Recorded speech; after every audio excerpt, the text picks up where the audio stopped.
Good afternoon and welcome to an afternoon of poetry. I am Carol Latham, the Community Outreach Coordinator for the Muzeo Museum Cultural Center in downtown Anaheim. We are a local museum where people gather to share culture, make art, and lift up our community, and we do this through creative events, exhibits, and educational programming like this. The city that we know as Anaheim is on Tongva, traditional ancestral territories. It was once known as Tongvar and is the home of the Tongva people. And despite multiple colonizations and occupations by Spain, Mexico, and the United States, many Tongva people continue to live here. We at the Museo respect and honor the sovereign rights of the indigenous communities. We appreciate you taking the time to join us this afternoon. And this program, as you know, is being recorded. This afternoon's presentations features 6 incredible voices, each with their own perspective. First, Elvia Rubicalba is a creative nonfiction writer, poet, playwright, filmmaker, and teaching artist whose multidisciplinary artistic skills have shaped her storytelling and contributions through art leadership, and as a theater director and producer for Latinx and BIPOC communities of Orange County and LA County in California. Rubalcava's first short film, Manitas, featured at Chicanos, Cholas et Chimi 2021 New Works Virtual Festival in spring of this year for Casa 0101 Theater. She is currently working on her first collection of poetry writings, Beneath My Tongue. Next, Jeremiah Cobra is an author of And Then He Shot His Cousin and Beauty and Perspective. A native of Connecticut, he attended Howard University for his Bachelor of Arts in English Literature before spending 7 years living and studying in Japan. He has a master's in education from USC and currently lives in Southern California, where he's an award-winning teacher of grammar, writing, and literature. Dania Ahi Al-Khuli is a Syrian writer, poet, and editor born and raised in Southern California. She's the author of 3 poetry collections, one collection of poetry shedding light on her experience with and survival of domestic violence. There's a collection of experience of being a Muslim woman in today's socio-political climate. In 2021, Al-Khuli and her mother co-founded the nonprofit organization, A Country Called Africa. This is a traveling exhibition and sets of events showcasing the history and culture of their country. Next, we have Biodun Abudu. Was born in Rhode Island, but comes from a Nigerian background. His first 2 books, Tales of My Skin and Stolen Sanity, are both based on true life stories. He released his 3rd and 4th books, which are both poetry books. Forbidden Scriptures is a collection of erotic poetry, and Open Letters from Within is a book that gives information on how to make extra money. It gives cleaning tips and even a little gossip and a lot more. And he resides in New York. And Sylvia Chavez is a multidisciplinary writer, actor, artist raised in Santa Ana, California. Sylvia is a 2-time artist in residence at Dorland Mountain Arts Colony and VONA, Voices Poetry Fellow alumni. Her poetry has appeared in The Words of Women, International Anthology, Las Lunas Locas, I Write to Live Anthology, and many zines. Her plays have been features in the Teatro Fedro, Calo Theater, 10-minute playwriting festivals, and at the Chicanas, Cholas, and Chesme Theater festivals. And when she's not busy, she spends time hiking, camping, and traveling with her husband and 3 sons. And Last but by no means least, this panel of poets has been assembled by Natalie Elaine. Natalie is a Southern girl living in sunny California by way of Texas. She's devoted to making an impact through sharing her love of poetry, art, yoga, and meditation to the world. She encourages everyone to tap into their gifts and not be afraid to use them. Now, it is my pleasure to call on Natalie Elaine to lead this afternoon's presentation. Natalie, take it away. Hello, hello, hello, and thank you very much. I am so glad to be here in the presence of such beautiful souls. Thank you, Ms. Carol, for such a wonderful introduction. And for the sake of time, we are going to just jump right in. So without further ado, we're going to start with our first poet, our first panelist, or creative, as I like to refer to us all, because we all are definitely that, creatives. Miss Elvia. Are you Awesome. there? Thank you so much for this space. You're very welcome. It is my pleasure. I have 2 poems, and here's the first. If only. For Appa. If only I could hold you in a poem, like I did when we danced to Louis Armstrong's What a Wonderful World on my wedding day, with just a few of us that stayed witnessing this miracle, our estranged father dancing with his daughters. If only I could hold you in a play and try to hear your tone, laugh, bits of advice you shared across a room, a 2-minute voicemail, or a quick email forwarding a prayer, a hello, through an actor as I try to portray you on stage. If only I could hold on to you in a short story, crushed by family memories on Northeast Side Avenue, in the dry desert heat of El Paso, on our annual trips, in the buttery hands of Sunday family movie nights, filled with popcorn and film analysis, pictures of travels and holidays, and mementos that only mean something to the hoarders like us that sacredly keep them. If only I could hold on to you like I do in poems, plays, and short stories, hang there in your arms, holding on to your tall, wide, slightly hunchback, covering me like a San Marcos blanket as we swayed to Trees of Green and Red Roses too on Cinco de Mayo 2007. If only I could still be holding your left pale freckled hand as you lay dying in Texas, late August 2019, as I try to pull you back from going. Now, only my chubby hands claw for you through my words as I sift through these memories, creating new plays, poems, short stories for you, for me. If only I could hold on to you, Appa. That was dedicated to my dad. I know we just had Father's Day. And this one I like to dedicate to all the creatives with us in this space and watching us. Poetry. I reached out for poetry when I came home feeling defeated after a long day at work. I popped open YouTube and fell into Mujeres de Maíz's Wise Words Wednesday. Uri Lara's second poem moved me along and filled me as she described her COVID-filled days as a mother and a teacher. I reached out for poetry on a Friday night when I found myself landing on my bed again with nowhere to go, nothing to do, but floating around on top of my Instagram feed was Los Angeles Poet Society's After open mic night.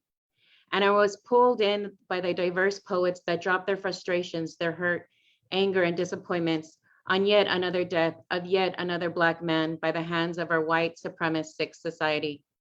Their words stung, especially when a young soldier, Paige writes, broke down in spoken word her fears about her 7 Black brothers. We all found each other, our presence touching virtually, but the poets touched all parts of me.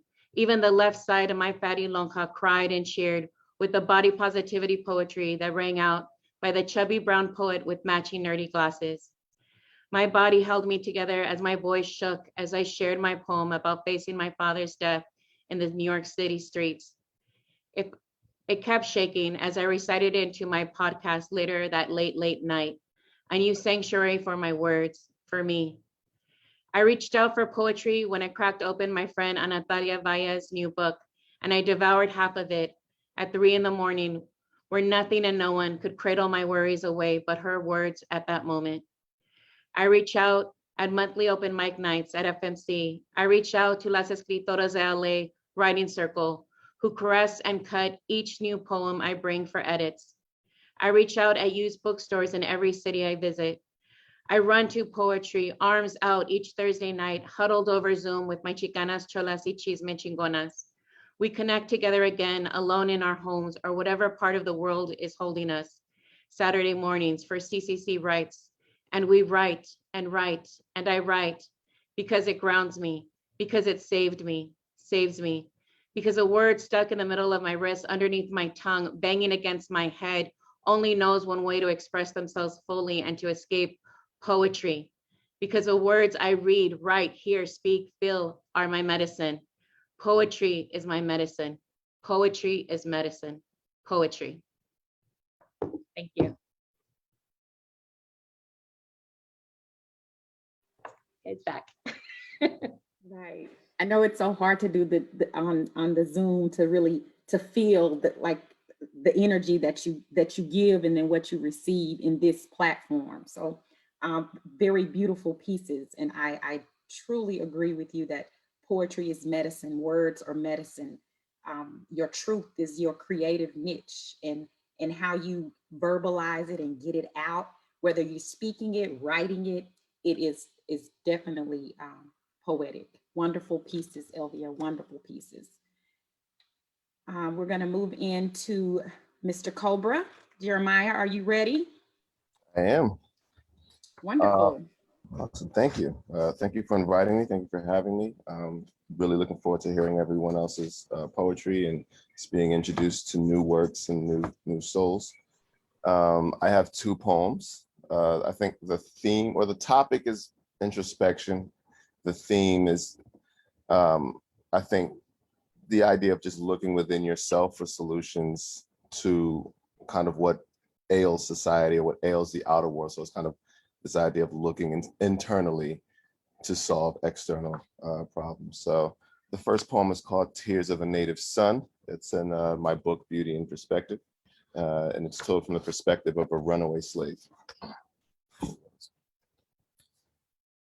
I was born in the nostalgia of my mother's autumn, in a bittersweet moment, perhaps before the dawn, when she heard a song rendered to her by the meadow larks and the wind whispered empty promises through parting blossoms. I was raised in the foreboding of my mother's winter. She cradled me against her ember soul those cold Decembers, for though her eyes were cool as coal, her heart had burned to cinders. Her sweet, bitter songs were lullabies that I remember. I was nurtured by the tears that rained in my mother's spring, and thus I dreamt that willows wept the pigment in my skin.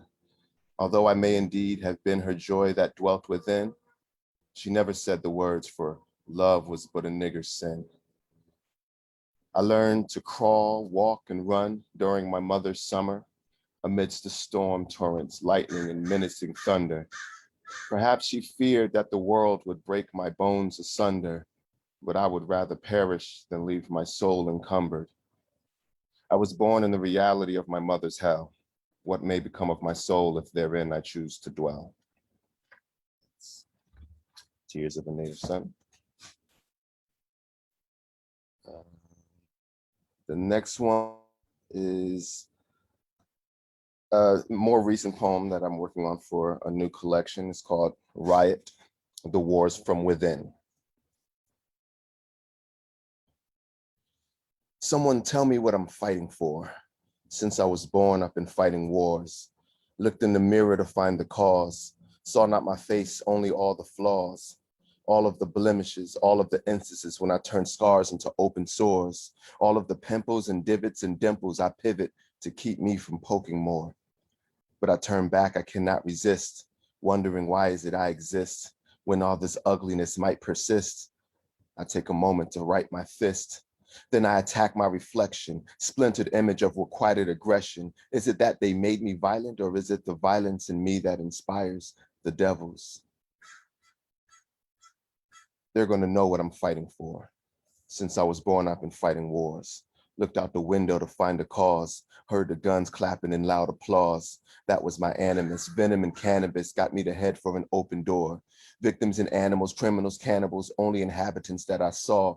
I can't find beauty in all of this, and I can't fathom how light exists. When all this darkness at night persists, I take a moment to tighten fists.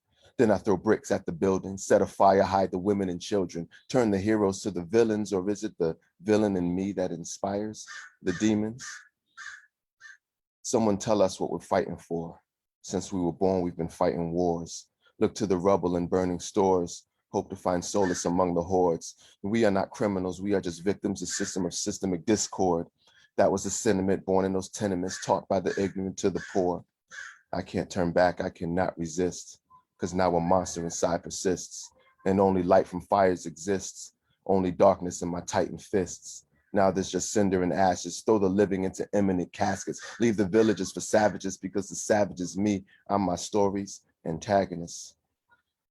We need to know what we're fighting for, so our unborn won't be fighting wars, looking to history for a cause, not to find heroes, but only flaws, only the blemishes, only the instances when men turn scars into open sores. No one is innocent, we are all sinners, and city is rotten down to the core. We can't go back, we cannot repent, and yet have we no right to exist? Are we just ugliness that persists? Are we doomed to only tighten fists? Then we attack our reflections, shatter all monuments, leave none erected, tatter every single document so there's no evidence, not of the good or malevolent. And when it's all said and done, we can all wonder if we have yet made us free. And when it's all said and done and society's crumbled, we'll wonder still if we're free. And when it's all said and done with the world torn asunder, we'll wonder then if we're free. And when we've all said and done what will fetter our tongues, we will know we're no longer free.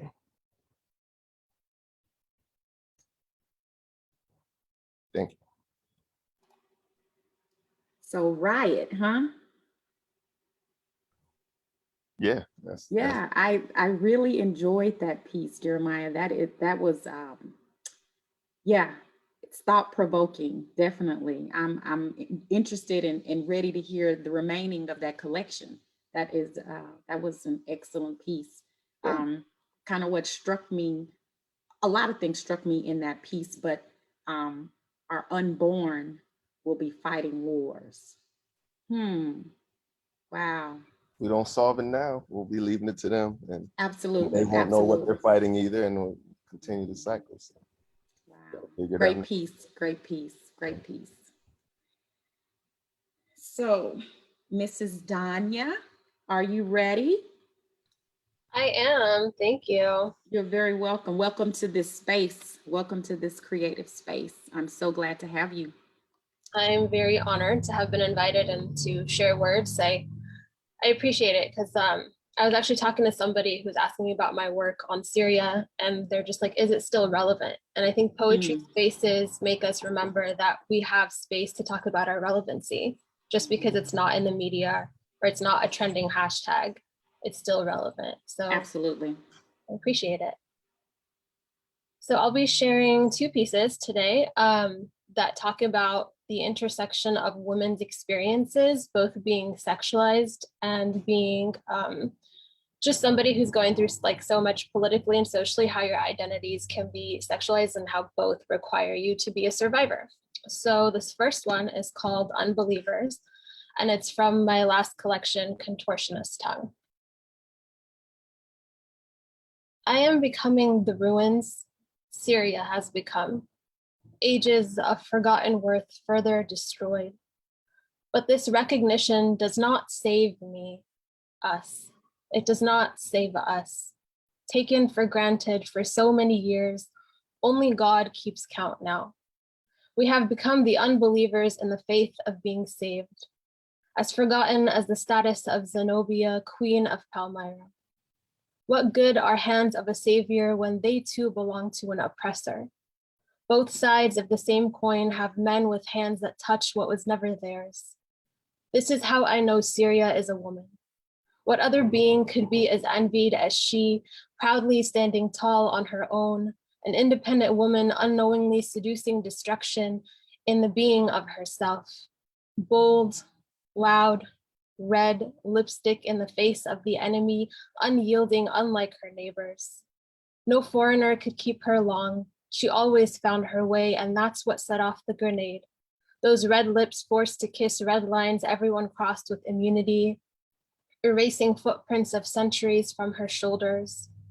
Are women anatomically made to hyperextend, expand our bodies in pain to shelter others? Is this why we tire of giving birth?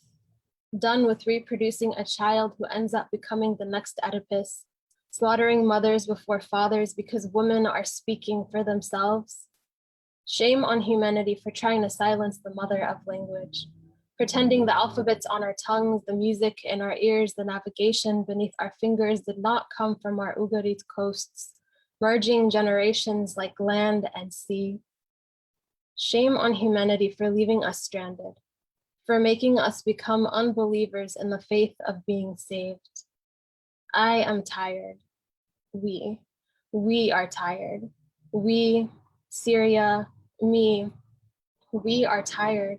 We, Syrian women, we are tired.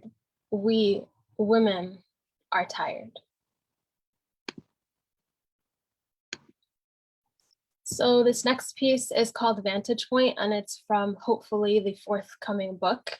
Similar sentiment to the last poem with a little bit of a twist. So here it is. In the insurance office, I hear the words Syria and Palestine drop sticky in the air from a woman's mouth.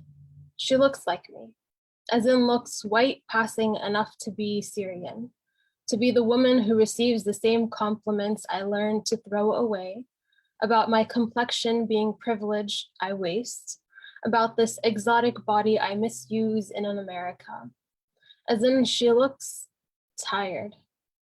Behind me walks in Mustafa, a brown man with my brother's name, so he becomes mine, the same way every man and no man becomes my father since his passing, as white, as dead. Who am I? Do you feel your ears burning? An agent asks. We fawn over your beauty, your femininity, and sharp shoes every time you come in. I start seeing how much I do and don't see of me. Mustafa peers at me from the corner of his eye, and I cannot tell if he sees me as a brown man sees one of his own, or as a man who sees a woman not his own. And all the while, the white man in the other chair keeps his eyes on my legs. Thank you.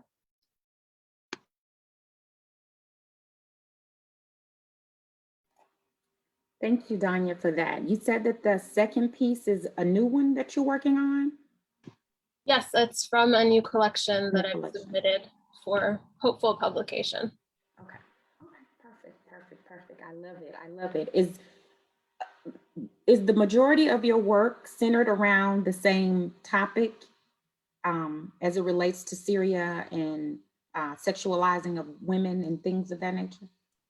It varies. I mean, this upcoming collection is really about death, grief, and the rediscovery of body autonomy. So it's kind of like an intersection of illness taking body autonomy and sexual assault taking body autonomy, and how you reconcile both to find yourself again. Oh, wow. That's very interesting. A different take. I've never, oh, wow. I love that. Thank you again, Ms. Dania. We really appreciate those pieces. I know that your work makes me really, I have to think. You provoke me to think, and that's of course a good thing, a great thing, because you definitely go outside of the box and wrap around current events and you intertwine that into your work. And I love that. Thank you so much for your creativity and your knowledge. Thank you. We're going to move on to Biodun, if you're ready. Yes. So today I'll be reading two poems from my book, Open Letters from Within, which is poetry based on pain, recovery, and love. And they all touch on different topics that I've experienced or seen back from Nigeria, all the way to here in the US. So the first one is called Letters from the Battlefield. Culture has taken the throne of God, emphasizing that children are not brides, crying when an elder lifts a cutlass at us, raped beyond the point of recognition, taking away our sanity and personal space, depression running through our bloodstreams, writing an essay for help and getting only an okay response, a kid in pain and fighting forcefully to be heard, a mother forced to share her home with another woman, a father fearful of showing his raw emotions before anyone, a daughter stripped naked in the open and fighting for her pride, a son punished and his mouth dry and is starving from hunger. The devil taps on shoulders and saying there's no value for life. In anger, we spit on the graves of those supposed to protect us, gasping for air, shedding tears as culture and tradition has silenced us. Now we look up to the heavens and pray for a mighty miracle one day.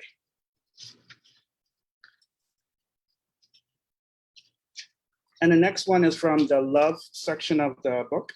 And this is called Till Death Do Us Part. Come here, let me wash off the pain and abuse from your past. If the world robs you of your blessings, I'll be here to support you. When you come straight from the battlefield, I'll be here waiting for you. Know that I will be by your side no matter what is thrown at you. Let me keep you warm despite the world's coldness. Let me empower you when society treats you unfair because of your skin color. When the journey is rough, I'll be here to pray with you. Let me build a bridge to your heart and love you like you're supposed to be loved. No matter what happens, I'll be here till death do us part.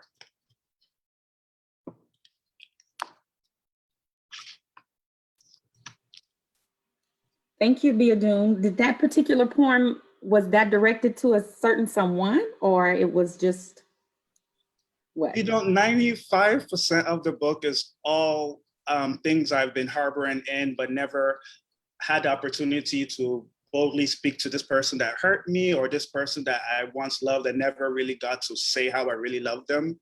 Oh, So okay. this book is like letters for people to read what I've been feeling all these years. So yes, it was to someone, yes. To someone, okay. Well, thank you for those two pieces. We really appreciate those. Very personal. I guess I could kind of tell that maybe that was directed to a certain someone. So we're gonna move on to Miss Sylvia. Miss Sylvia Chavez. Hi, thank you. I'm going to be reading some poems from my upcoming poetry collection. And Maria Lucrecia, don't marry that man. He's no good for you. I could see it in his eyes, the way they look at me and the other women when you're not looking. A man about to marry shouldn't be lingering over women this way. Longing eyes tracing the curves of my body, even my small breast. Maria Lucrecia, I see in those wandering eyes, I see a path etched in pain, a road filled with jagged rocks, and you will walk with bare feet. I am a fair woman, but others are not. Some will fall, and it is you who will scar.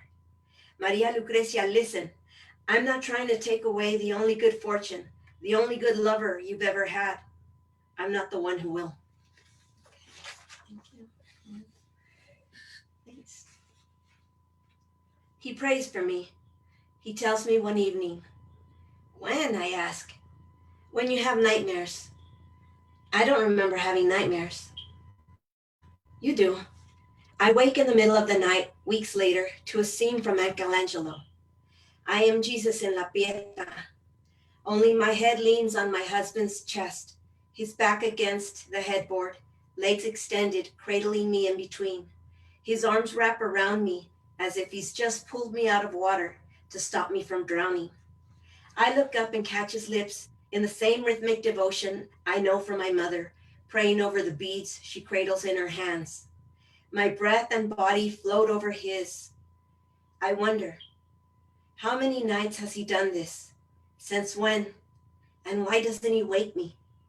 Before I can ask, I am scooped up by the undercurrents. And I'm the type of girl, thank you. I'm the type of girl who will run you in at mile 20. That's when the marathon really starts. When your legs reject the messages to keep going and you're left shuffling on spirit, I'm the type who shows up long after the crowds have stopped watching and cheering because the sun bullied everybody into shadows. We'll run up alongside you when you drop your gaze and are about to give up. I'll remind you, look up, look up. I'll keep my distance so you don't punch me, but I'll run with you, echoing a mantra for each mile. Mile 23, looking good, keep it up.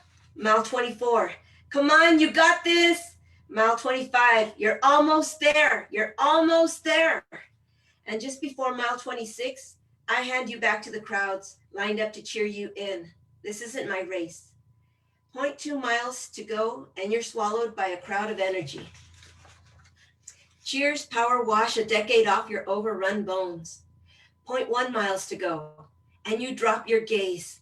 Your worm legs follow, sinking to the ground. The asphalt shoves you up, shoves you back up. Look up, look up, look up. You can see the banner now. And thank you. And poetry es mi niña, es mi alegría. I dress her up in similes, slip her feet into metaphors, spray rhymes on her hair, and smooth them out with rhythm and meter, holding halfway down an avenue of hair so it won't hurt, and when I knot out the cliches. She leans her head but doesn't squirm, the way I did when my mother tied pigtails with bolitas to the sides of my head, my roots gripping like trees during a hurricane. I prefer her styled in free verse. Use my finger as a curler to loop her moistened hair around into spirals and let them bounce, the way her quirky conversational voice tumbles between lyric and a cackle. I revise and watch her grow. Tell her she looks better in short stanzas. When I am ready, I hold her printed page by the shoulders. Tell her she is ready. Te cuidas. And there she goes, dancing with all the other little girls I wrote into creation. Thank you.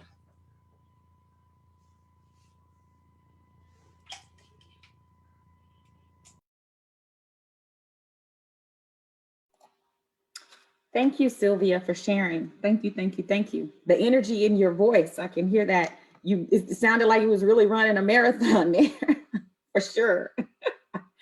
I'd also like to point out really quickly, I don't know if this is just something that I noticed, but I can notice you guys' backgrounds. And I see Elvia with all of the books. I noticed Jeremiah is out in nature. Are there certain areas where, and then the art in Biodun's space, I see the artwork. Do you like to be in a certain space when you write? Are there things that nurture or fosters your creativity? There are a plethora for me. This is literally where I write more often than not if I can help it. So yeah, it's nice to recite here as well. Clearly there's some ducks having a whole war back there somewhere. That's I'm glad they decided to have the war after my reading. But Right. but yeah, so usually I write out here, but yeah, there are libraries that I love to work at. I love working and writing in libraries just because you see all of the books there, and it's like if you aspire to be a basketball player and you go shoot around at Madison Square Garden, like Nice. it's just kind of being in that space where it's like you're that space of ambition. You know you belong there. You know you should be there soon, so you go there and work. Right, absolutely. And Elvia, I noticed all of the books instantly because I love books too. I have books everywhere. Most people do like the Kindle or they read it on their iPad. I like need the books. Right. Yeah. I'm actually on a writing retreat right now. I'm in Texas. I'm from California, okay. but I'm in El Paso, Texas, where our family was born. I've been out here for about a week and a half. And so I do like going on writing retreats. I go to New York and Texas a lot. But so these are books that are here, but my home is covered with books.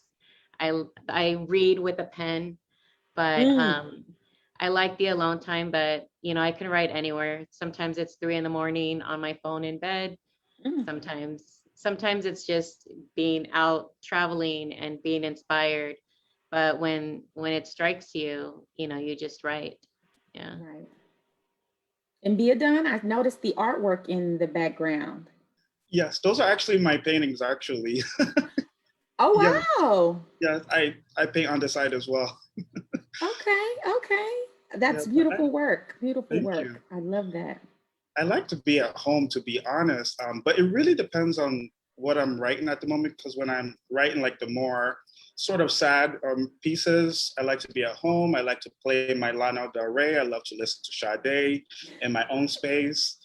And I've noticed, because I do erotic poetry as well, and I noticed I get inspired with those when I'm outside for some reason. That's when it just, you know, we're having a conversation, something just hits, and then I quickly grab my phone, just put a few words and get home and really construct everything. So I really like being alone when I'm writing in my own space. Okay. And Dania, what about you? Yeah, same. I like to write more when I'm at home and in my own room, actually. It feels like the safest space where I can just kind of block everything and everyone out and focus.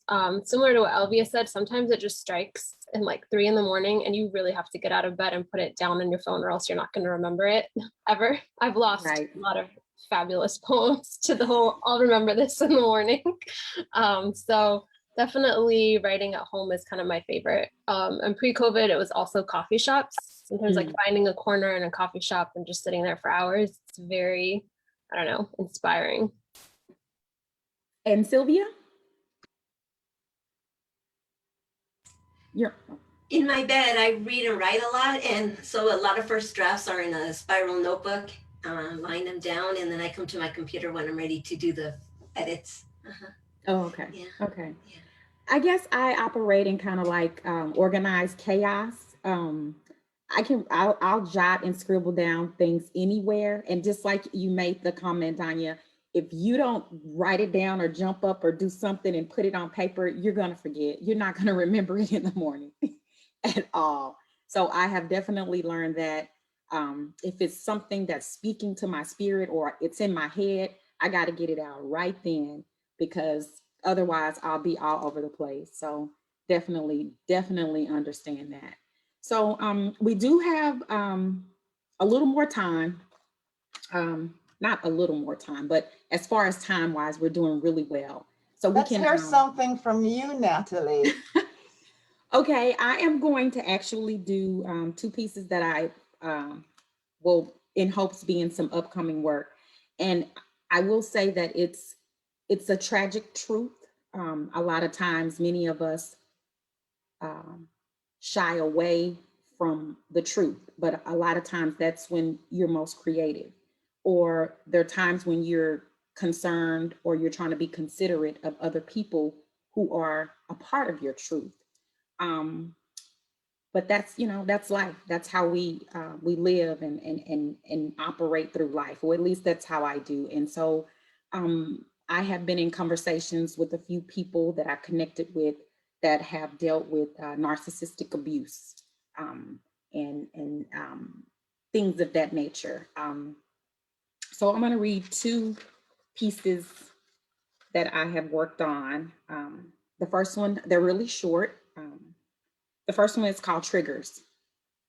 Seconds, minutes, hours, days, mornings, nights, weeks, months, years.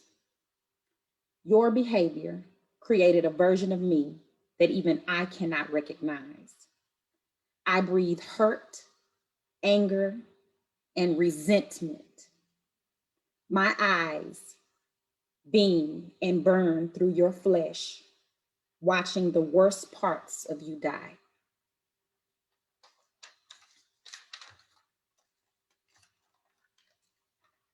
The next piece is called My Spirit Spoke. What makes me human? intertwined emotions, and a soul connection. That is what truly makes anyone human. A person with a conscience, one who can show empathy and remorse. Until you meet a person that doesn't exhibit these traits, you could never truly understand or hear your spirit. Why did my spirit speak?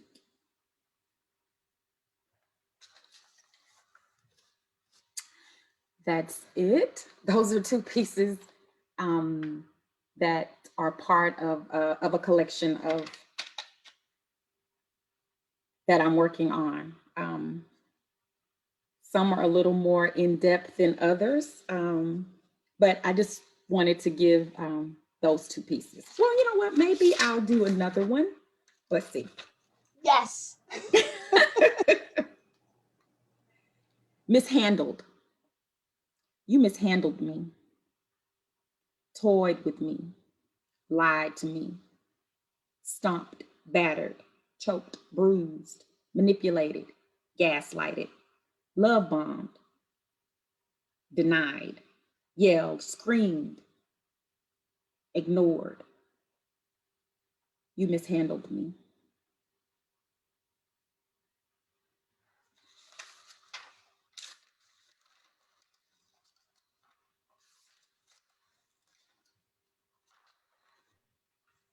There's been a lovely theme with many of the poems that have been read today, which is really powerful.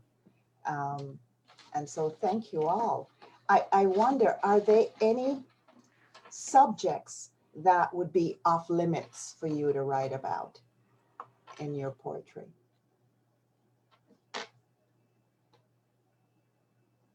Or maybe there is something that you have already written, published, and you thought it was right at the time, but it isn't anymore?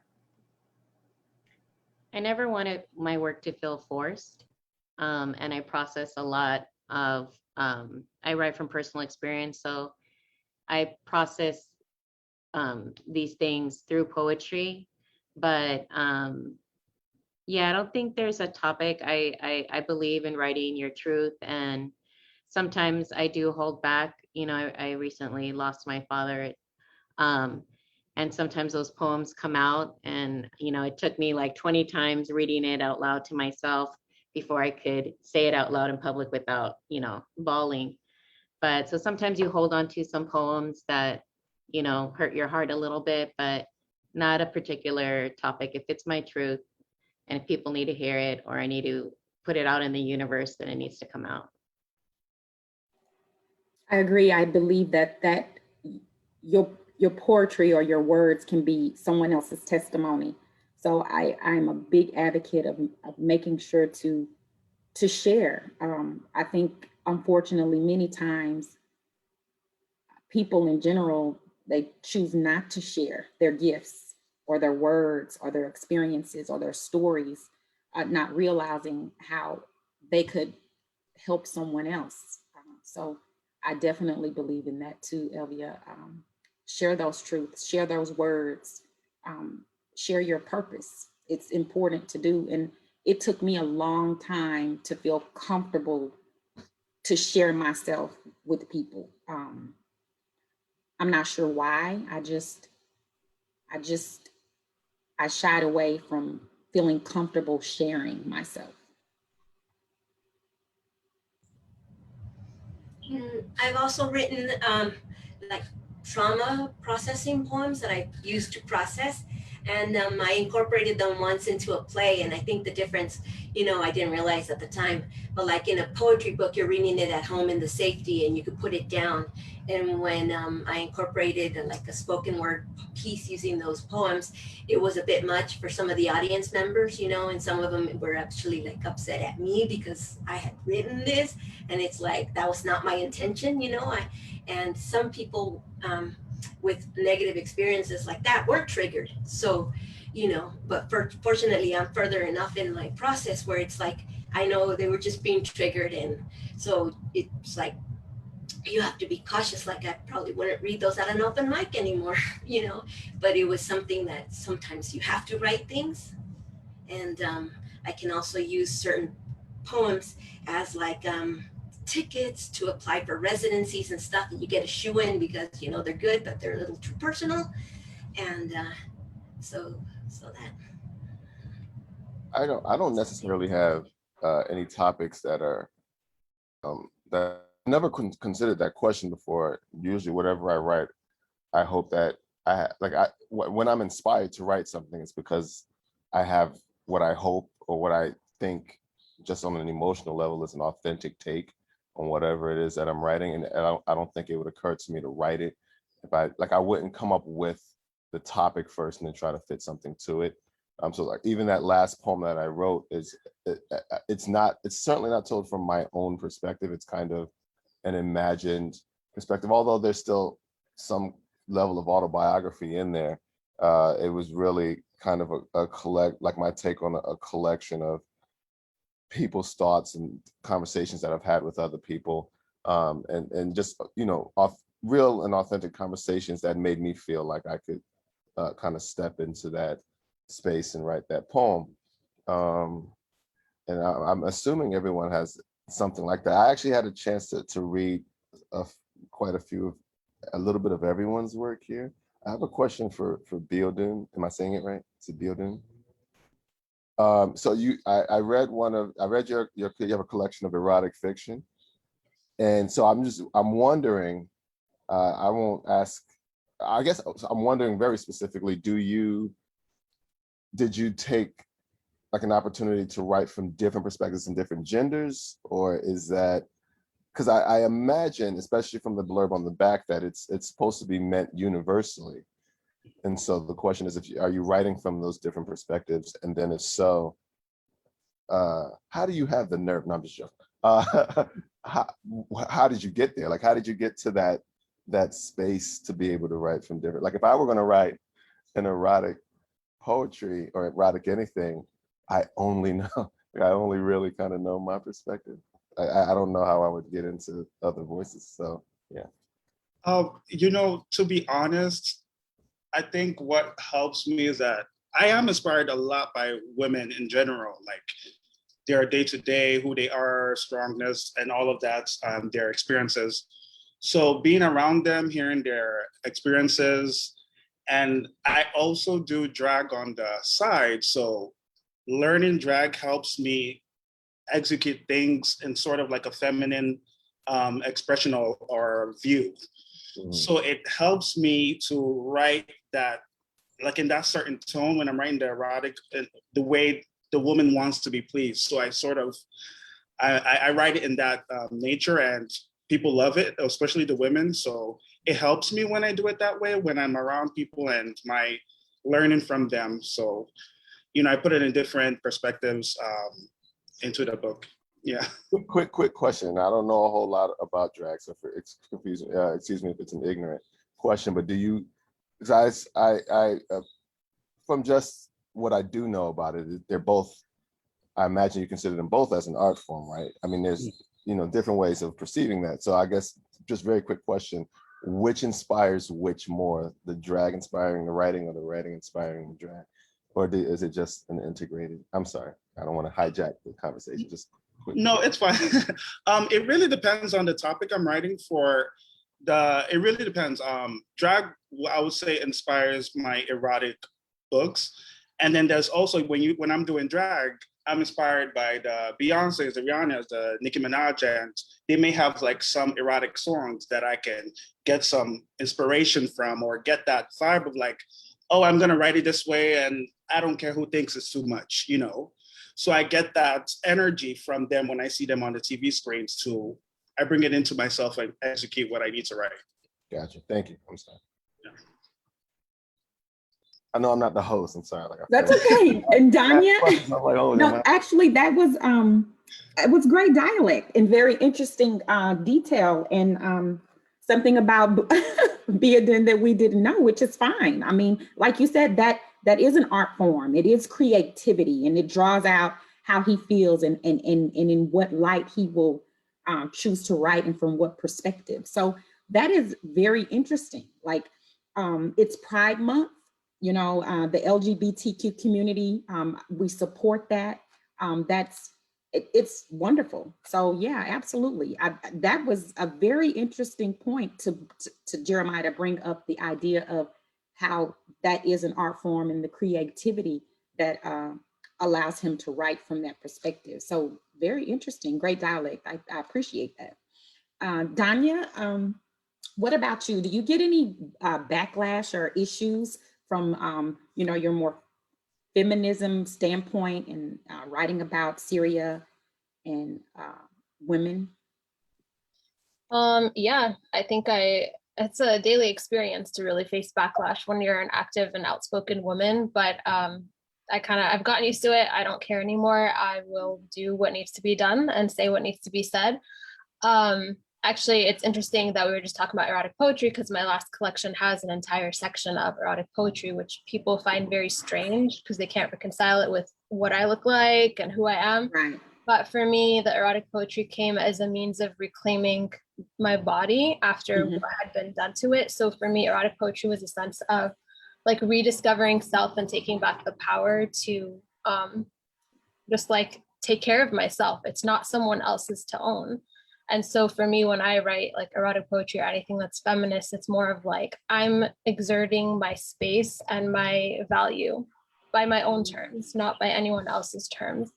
But going back to Carol's original question, I don't think I have any subjects that I don't feel comfortable writing about, except maybe persona poems, or sometimes people expect me to write poems on the actual experiences of Syrian refugees. And I feel I don't have the right to do that because it's not my story or my experience. I was born and raised in America, so my story and background is very different. I can raise awareness and talk about the situation and maybe even share what they share, but I could never write it from a persona. I don't even use the language of like, I'm a refugee or something in my poetry because it's not, I don't have the right to do that. So that's the only place I set boundaries of what I write about. Okay, wonderful, wonderful, wonderful. And that definitely makes sense. And I think that goes back to me personally. I write about my truths. Like you said, writing about someone else's story, I steer away from. I write about my own personal experience, and that's what kind of is the foundation of my creativity. And so, yeah, I think everybody kind of does that for the most part, for sure, for sure, for sure. I noticed that our panel of creatives do a lot of different things. We dabble in music and art and jewelry making and performance and theater and movies and films. And it's wonderful. It's definitely wonderful. I am personally not as involved in a lot of the things that you guys are, but that doesn't mean I'm not as creative, or anybody for that matter. That's why I'm an advocate for everyone is creative. They're creative in their own way, whether they share it or not. And I describe everything, or I use the word poetic as an adjective. My look is poetic. You know, his walk is poetic. Her talk is poetic. So I think I take that away from each and every one of you, from what I've witnessed and what I've learned about you guys. Everything about you is poetic. So I, again, thank you all for being a part of the panel. I'm in awe. I am definitely in awe, and I am just kind of blown away with the talent and the creativity and some of the things, those hidden gems about you guys that I did not know before. So absolutely. And to the Museo, thank you for the platform.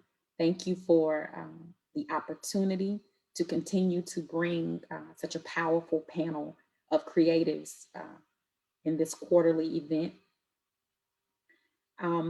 Is there anything else that you guys would like to add or share? I just wanted to say thank you so much for this opportunity. Thank you to the Muzeo as well. You know, when you create platforms like this, anyone could be watching, listening, and it's giving inspiration to them. It's letting them know that there is still tomorrow. Our current troubles are not permanent, they're only temporary. So I'm so grateful for this opportunity to inspire a lot of people that will be listening or watching this. So thank you so much. Thank you. Ms. Carroll? Well, you know, you said something that I want to just quickly address before I close this, this presentation. You talked about the creativity of people in music and dance and, you know, all these other genres. And I remember having a conversation with my husband, who comes from an engineering background. And he said, "You're the creative one." And I said, "But you are also creative. The stuff that you do is so different. It's a different kind of creativity than I might be able to do, but it's no less important and essential." So I wish that everybody that's watching can walk away from this saying, okay, so maybe I'm not a poet, maybe I'm not a dancer, but maybe I am this creative person in a different way. So so thanks for bringing that up. And before we close, I want to remind you that the website links for Natalie Elaine and the poets will be posted on our Museo, www.museo.org website. They would maybe, we would really like to know that the programs that we're presenting are relevant to the community.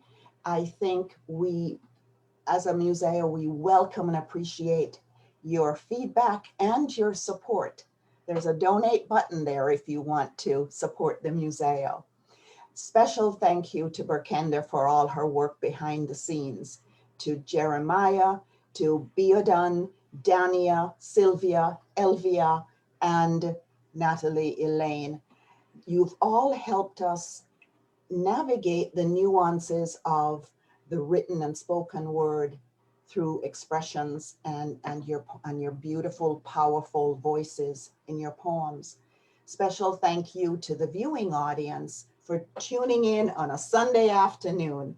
I hope you will join us on July the 11th, when we present the quarterly Open Book Author Series. The Museo's main gallery is now open to the public from Wednesdays to Sundays, 11 a.m. to 5 p.m. And the exhibits in the main gallery are for all the world to see. It's a civil rights movement in Orange County, and also Brian Peterson's Faces of Humanity, where he's been able to put human faces and stories of the unhoused in our community. The Carnegie Gallery will reopen on July the 11th with an exhibit of traditional and abstract work by Sun Young Tark, a Korean calligraphy master. And so please join us virtually and in person.